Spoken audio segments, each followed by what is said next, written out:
Alors pour construire notre modèle d'actualisation des flux de trésorerie, il faut d'abord comprendre une notion très importante en finance, celle de la valeur intrinsèque. Donc c'est quoi la valeur intrinsèque? Eh bien c'est la valeur de tous les flux de trésorerie futurs générés par l'actif actualisés au présent. La question donc est, pourquoi actualise-t-on les cash flows d'un actif? Eh bien la première raison, c'est qu'il faut prendre en compte le risque de l'investissement. Par exemple, la probabilité de recevoir des flux de trésorerie d'un bon de trésor, par exemple américain, est beaucoup plus élevée que la probabilité de recevoir des flux de trésorerie d'une jeune start-up technologique, par exemple. Et donc pour tenir compte du risque de cette dernière, le taux d'actualisation sera logiquement plus élevé. Ensuite, la deuxième raison pour laquelle nous actualisons les flux de trésorerie, eh bien c'est à cause de l'inflation, des taux d'intérêt et des coûts d'opportunité. 1 euro reçu aujourd'hui a plus de valeur qu'un euro reçu dans 5 ans. Si l'argent est reçu aujourd'hui, eh bien on peut l'investir et par conséquent, cela va nous rapporter plus d'argent, donc des intérêts. C'est pour ça 1 euro dans 5 ans a moins de valeur qu'un euro qui est reçu aujourd'hui. L'autre question qu'il faut se poser est quel taux d'actualisation appliquer? Eh bien très souvent, en finance corporate, en finance d'entreprise, c'est le coût moyen pondéré du capital qui sera utilisé pour actualiser les flux de trésorerie. Et c'est pas le sujet de cette section du cours, mais nous allons le voir ensemble dans la section suivante.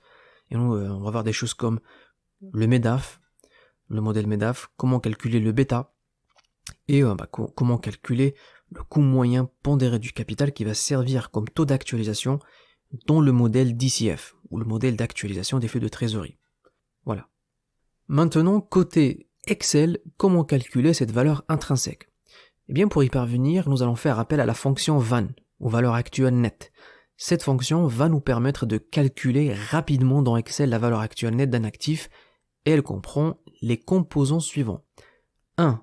Un taux d'actualisation. 2. Les valeurs des flux de trésorerie générés par la société pour chaque période.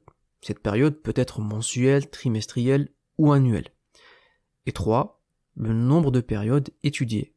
Donc par exemple 3 années, 5 années ou plus. Pour mieux comprendre le fonctionnement de la vanne, passons à Excel et examinons un exemple rapidement. Ok, donc imaginez que vous souhaitiez investir dans un projet et que le taux minimum de rendement que vous exigez est de 10%, d'accord? Donc 10%, ça va être le taux d'actualisation du projet ou de l'investissement.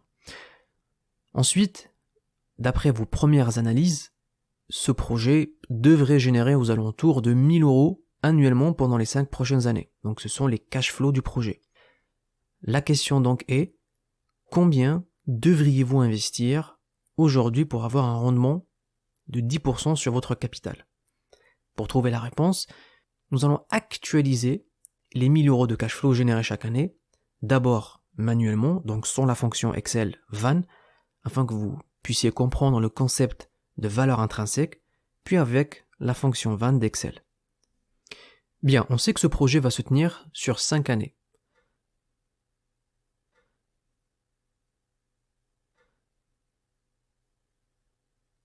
Le facteur d'actualisation, c'est 1 divisé par 1 plus le taux d'actualisation, je ferme les parenthèses, à la puissance de la période en cours. Ici, c'est la première année. Puis je remplis à droite avec CTRL plus D.